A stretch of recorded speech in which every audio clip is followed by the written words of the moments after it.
Hello students, पिछली video में हमने जो है सीखा था कि प्रेजेंट इंडेफिनिट टेंस कैसे बनाते हैं।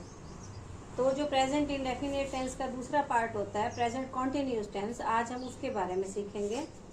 प्रेजेंट कॉन्टिन्यूस टेंस क्या होता है बेटे?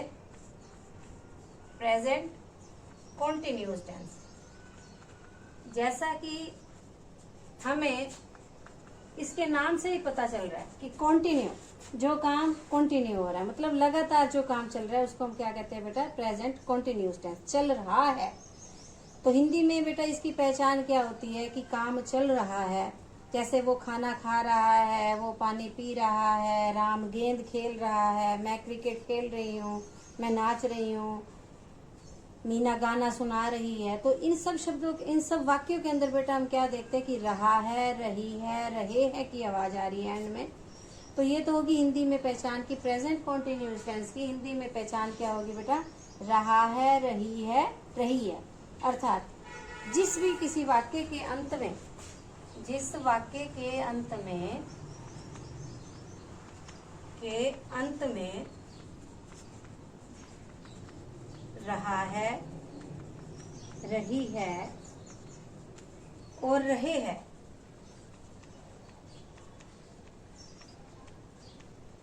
ये शब्द आ जाते हैं तो उस सेंटेंस को हम क्या कहते हैं? उसको हम कहते हैं बेटा कि ये जो है प्रेजेंट कॉन्टिन्यूस टेंस के अंदर लिखा हुआ सेंटेंस है। लेकिन ये तो होगी हिंदी के अंदर पहचान। हम क्या कर रहे हैं कि हम तो इंग्लिश के अंदर सीख रहे हैं। तो अंग्रेजी में सीखने के लिए बेटा हम लोग क्या करेंगे? मैंने उस दिन भी आपको समझाया था। अभी किसी भी सेंटेंस को बनाने के लिए हमें 3 चीजों की आवश्यकता पड़ती है। एक तो सब्जेक्ट चाहिए, फिर हमें वर्ब चाहिए और फिर चाहिए हमें ऑब्जेक्ट चाहिए। जैसे मैंने यूं बताया था कि प्रेजेंट इंडेफिनिट टेंस के अंदर हमें सब्जेक्ट, वर्ब की फर्स्ट वर्ब जो है और फर्स्ट फॉर्म, और फिर हमें ऑब्जेक्ट की जरूरत होती है। और प्रेजेंट कॉन्टिन्यूस टेंस के अंदर हम क्या करेंगे बेटे? पहले हम सब्जेक्ट लगाएंगे, उसके बाद हम हेल्पिंग वर्ब का प्रयोग करेंगे, फिर वर्ब की पहली फॉर्म जमा में आईएनजी लगाएंगे और फिर हम लगाएंगे ऑब्जेक्ट। मैंने क्या बोला? पहले सब्जेक्ट लगाएंगे, फिर हम लगाएंगे इज, एम, आर। इन तीनों में से कोई भी जो हेल्पिंग वर्ब जो है, जो हमारी सब्जेक्ट के अनुसार लगानी है। पहले हम सब्जेक्ट को देखेंगे। बच्चे ये प्रश्न पूछते हैं कि मैडम इज, एम, आर में से क्या लगाना है? आप इसको देखो, ये जो सब्जेक्ट लगा हुआ है इसके अकॉर्डिंग ही आप लोग इज, एम, आर, इन तीनों में से जो भी हेल्पिंग वर्ब इसके साथ चलती है सब्जेक्ट के अनुसार जो है, देखकर हम सब्जेक्ट को उसके अनुसार लगा देंगे। अब आप कहोगे उसके अनुसार कैसे कैसे? जैसे राम सिंगुलर हो गया तो राम के साथ हम क्या लगाएंगे? क्या हम आर लगाएंगे? नहीं, राम के साथ हम क्या लगाते हैं? Ram is, Sita is, she is, he is. और बहुवचन आ जाता है, जब प्लूरल आ जाता है तो हम लोग आर का प्रयोग करते हैं। यू के साथ हमें पता है कि आर लगता है, तो आई के साथ हम एम का प्रयोग करते हैं। तो इन तीनों में से जो भी हेल्पिंग वर्ब सब्जेक्ट देखेंगे, सब्जेक्ट के अनुसार जो है हम लोग इन तीनों में से जो भी जचती है वो हम हेल्पिंग वर्ब लगाएंगे। उसके बाद हम लगाएंगे वर्ब की फर्स्ट फॉर्म, और उसके बाद वर्ब की फर्स्ट फॉर्म के साथ ही हम आईएनजी लगाएंगे और फिर हम लगाएंगे ऑब्जेक्ट। जैसे मैं कुछ एग्जांपल दे रही हूँ आपको। जैसे मैंने लिख दिया कि राम खाना खा रहा है। अब हमने देखा कि प्रश्न, ये जो सेंटेंस आ गया, ये जो वाक्य आ गया हमारा, इसके अंत में आ गया रहा है। इसको देखते ही हमें क्या पता चला कि ये जो है कॉन्टिन्यू है, काम चल रहा है अभी। तो ये प्रेजेंट कॉन्टिन्यूस टेंस है। अब हमने क्या करना है? पहले सब्जेक्ट लगाना है, सब्जेक्ट के साथ हमने एग्जाम में आर में से कोई भी हेल्पिंग वर्ब लगानी है, और फिर वर्ब की पहली फॉर्म, फिर आईएनजी और फिर ऑब्जेक्ट का प्रयोग करना है। जैसे मैंने राम लिखा तो राम हमारा हो गया सब्जेक्ट, मैंने राम लिख दिया। राम के साथ हमारा इज लगेगा, हम क्या लिखेंगे? राम इज। खाने को क्या कहते हैं? हम कोई चीज जब हम खाते हैं तो उसको क्या कहते हैं? ईटिंग भी कह देते हैं और टेकिंग भी कह देते हैं। तो यहाँ पर हम प्रयोग करेंगे ईटिंग। राम इज ईटिंग, और खाना जो भोजन है उसको हम क्या कहते हैं बेटा? फूड। तो ये बन गया राम इज ईटिंग फूड। इसी प्रकार सीता नाच रही है, मान लो ये वाक्य आ जाता है तो हम क्या लिखेंगे? Sita is dancing. सीता नाच रही है। सीता गाना गा रही है। Sita is singing a song. Sita is singing a song. तो इस प्रकार हमने इन वाक्यों में क्या देखा बेटा कि जिस भी वाक्य के अंदर रहा है की आवाज आ रही है वो कॉन्टिन्यूस टेंस है। रहा है आ गया तो हो गया प्रेजेंट कॉन्टिन्यूस टेंस। अब हमने इसमें क्या प्रयोग किया, पहले लगाया हमने सब्जेक्ट, फिर लगाई हेल्पिंग वर्ब, उसके साथ हमने वर्बिंग का प्रयोग किया जो वर्ब की फर्स्ट फॉर्म होती है, और उसके साथ अगर हम आईएनजी लगा देते हैं तो उसको हम क्या कहते हैं बेटा, वर्बिंग कहते हैं। फिर हमने लगाया ऑब्जेक्ट। अब वही पिछली बार जैसे मैंने उस दिन बताया था कि प्रेजेंट इंडेफिनिट टेंस के अंदर हमने सब्जेक्ट लगाना है, वर्ब की पहली फॉर्म लगानी है, फिर ऑब्जेक्ट लगाना है। लेकिन उसके साथ मैंने क्या बताया था कि जिस प्रकार हमने टेंस तो सीख लिया, ये प्रेजेंट कॉन्टिन्यूस टेंस है, लेकिन मैंने यूं क्या था कि सेंटेंस भी तो कई प्रकार के होते हैं। ये तो सिर्फ हाँ वाला वाक्य हो गया, नहीं वाला वाक्य भी हो सकता है, नकारात्मक वाक्य, नेगेटिव वाक्य जिसको कहते हैं नेगेटिव सेंटेंस, और इसी प्रकार जो है इंटेरोगेटिव सेंटेंस भी हो सकता है जिसमें प्रश्न पूछा जाता है। तो उसको हम कैसे बनाएंगे, तो आपने क्या करना है बेटा, नेगेटिव सेंटेंस के अंदर आपने वर्ब की जो ये जो हेल्पिंग वर्ब दी हुई है, जो हेल्पिंग वर्ब दी हुई है इसी के साथ जो है हम लोग जो है इज एम आर के साथ ही नॉट का प्रयोग कर देंगे। तो वो क्या बन जाएगा, जैसे मैंने ये लिखा Ram is eating food, Ram खाना खा रहा है, और मैं अगर इसी को नहीं वाले वाक्य में बोलती हूँ, इसी को अगर मैं नेगेटिव सेंटेंस में बनाना चाहती हूँ तो मैं क्या लिखूंगी, राम खाना नहीं खा रहा है। तो मैं क्या लगा दूंगी, Ram is not eating food. मतलब हमारे पास जो भी हेल्पिंग वर्ब आई उसके साथ हम लोग क्या लगा देंगे, नोट का प्रयोग कर देंगे। जैसे मैं यहाँ लिख रही हूँ, मैं क्या लिखूंगी, Ram is not eating food. और अगर मैं इसी को इंटेरोगेटिव में बदलना चाहती हूँ, प्रश्नवाचक वाक्य में बदलना चाहती हूँ, तो फिर मैं क्या लिखूंगी बेटा, ये जो हेल्पिंग वर्ब है इसको हम बाहर निकाल देंगे तो वो बन जाएगा हमारा क्या राम खाना खा रहा है। अगर मैंने प्रश्न पूछा कि क्या राम खाना खा रहा है, तो मैं क्या लिखूंगी, राम, जो राम इज ईटिंग फूड है उसको मैं लिख दूंगी इज राम ईटिंग फूड। इसको मैं बाहर निकाल दूंगी, जो हेल्पिंग वर्ब है उसको बाहर लिख दूंगी, तो हमारा प्रश्न बन जाएगा।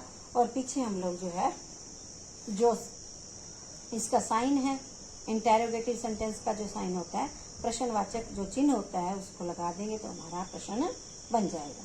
जैसे मैं यहाँ लिखूंगी इज राम ईटिंग फूड, तो ये हमारा बन गया प्रश्नवाचक सेंटेंस, ये हमारा बन गया इंटेरोगेटिव सेंटेंस। इसी प्रकार जैसे ये मैंने लिखा था कि सीता जो है डांस कर रही है, सीता नाच रही है, अगर हम इसको नेगेटिव सेंटेंस में बदलेंगे तो हम क्या लिखेंगे, सीता इज नॉट डांसिंग। इसके साथ हम लोग क्या लगा देंगे, नॉट लगा देंगे। और फिर मैं यही प्रश्न पूछती हूँ कि क्या सीता नाच रही है, इज सीता डांसिंग, क्या सीता नाच रही है। तो अब मुझे लगता है कि आप लोगों की समझ आ गया होगा कि प्रेजेंट कॉन्टिन्यूस टेंस क्या होता है। एक बार मैं फिर से रिपीट कर रही हूँ, जिन वाक्यों के अंत में रहा है, रही है, रहे है ये शब्द आ जाते हैं उसको हम क्या कहते हैं बेटा, प्रेजेंट कॉन्टिन्यूस सेंटेंस कहते हैं, प्रेजेंट कॉन्टिन्यूस टेंस कहते हैं। और इंग्लिश के अंदर, अंग्रेजी के अंदर इसकी पहचान क्या होती है बेटा, subject is am are helping verb, verbing plus में ऑब्जेक्ट। जैसे मैंने बोला था राम खाना खा रहा है, राम इज ईटिंग फूड। फिर मैंने क्या बताया कि अगर हम इन वाक्यों को नेगेटिव सेंटेंस बनाना चाहते हैं, नहीं वाला वाक्य बनाना चाहते हैं, तो हम क्या करेंगे, बिल्कुल आसान तरीका है। क्या, हम ये जो इज एम आर जो हेल्पिंग वर्ब प्रयोग कर रहे हैं उसके साथ ही हम नॉट लगा देंगे तो हमारा नेगेटिव सेंटेंस बन जाएगा। और अगर हम लोग इंटेरोगेटिव सेंटेंस बनाना चाहते हैं तो जो हमारी हेल्पिंग वर्ब है उसको हम बाहर निकाल देंगे तो हमारा इंटेरोगेटिव सेंटेंस बन जाएगा। ये है हमारा प्रेजेंट कॉन्टिन्यूस टेंस। जो पिछली बार मैंने बताया था, जो पिछला कार्य था आपका प्रेजेंट इंडेफिनिट टेंस क्या होता है, हम 2 मिनट के लिए उसको रिवाइज करेंगे कि प्रेजेंट इंडेफिनिट टेंस क्या होता है एक बार फिर से, क्योंकि हमें पिछला भी तो नहीं भूलना ना बेटे।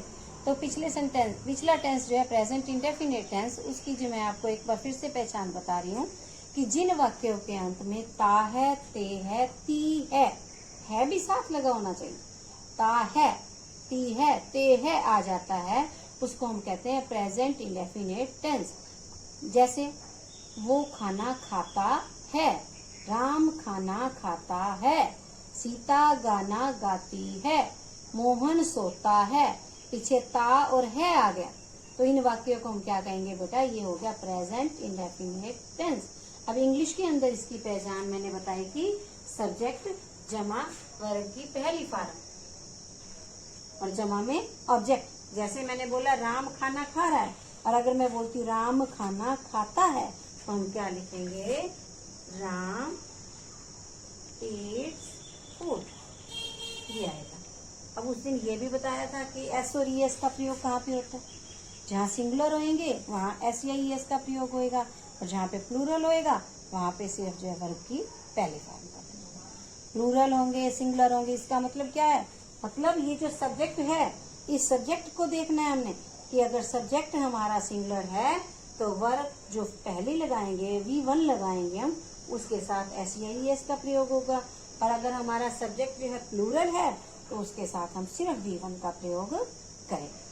अब बात आती है कि प्रेजेंट इंडेफिनिट टेंस के अंदर नेगेटिव सेंटेंस कैसे बताया था, क्योंकि इसके अंदर तो हेल्पिंग वर्ब है ही नहीं, हम नोट किसके साथ लगाएंगे, तो मैंने आपको बताया था कि यहाँ पर हम जब भी नेगेटिव सेंटेंस बनाएंगे प्रेजेंट इंडेफिनिट टेंस के अंदर, जब भी नेगेटिव सेंटेंस बनाएंगे हम डू नॉट और डज नॉट का प्रयोग करेंगे।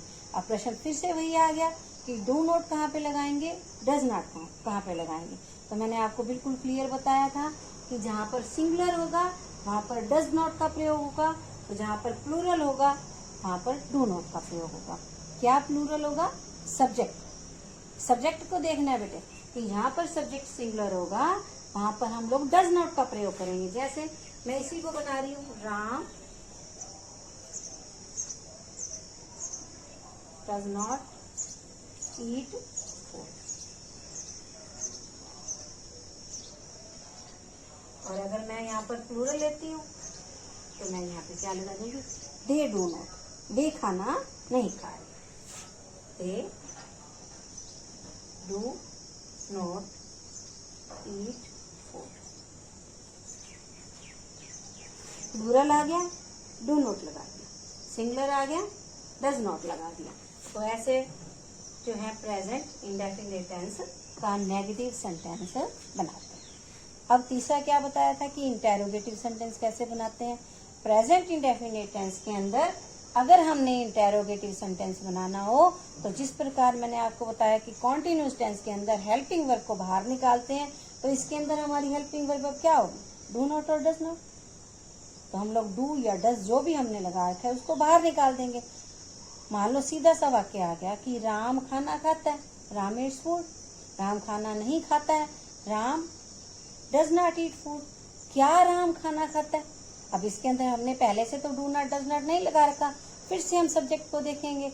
अगर सब्जेक्ट हमारा सिंगुलर है तो बाहर आप डज लगा दो, और सब्जेक्ट हमारा प्लूरल है तो बाहर आप डू लगा। जैसे डज राम ईट फूड,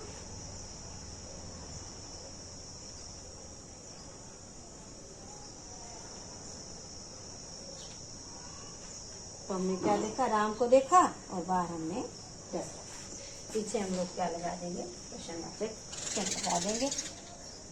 तो ये हो गया आज बेटा आपका प्रेजेंट इंडेफिनिट टेंस की दोहराई हो गई, फिर से रिवीजन हो गया, और फिर से जो है आपको अगला जो है टेंस प्रेजेंट कॉन्टिन्यूस टेंस के बारे में मैंने बताया।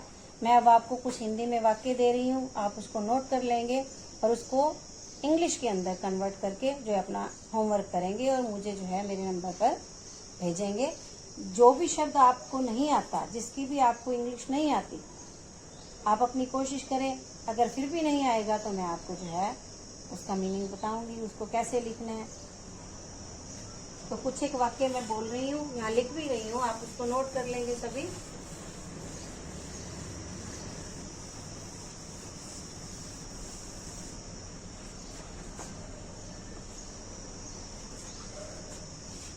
वह शराब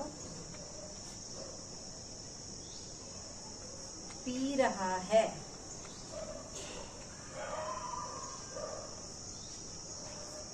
वह शराब पी रहा है।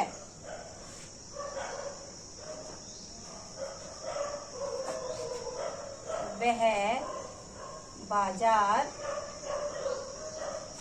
जा रही है। वह बाजार जा रही है। वह अपनी बहन से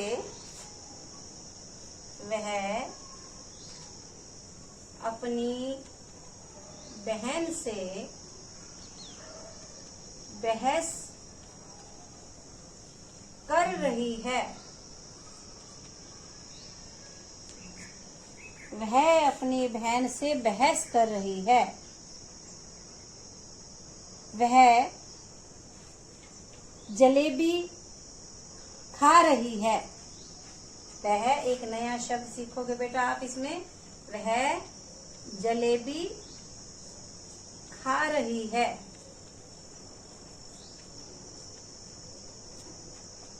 वह जलेबी खा रही है।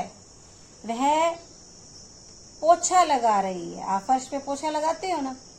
वह पोछा लगा रही है। वह झाड़ू लगा रही है। ये दोनों वाक्य भी आप लिखोगे। वह पोछा लगा रही है।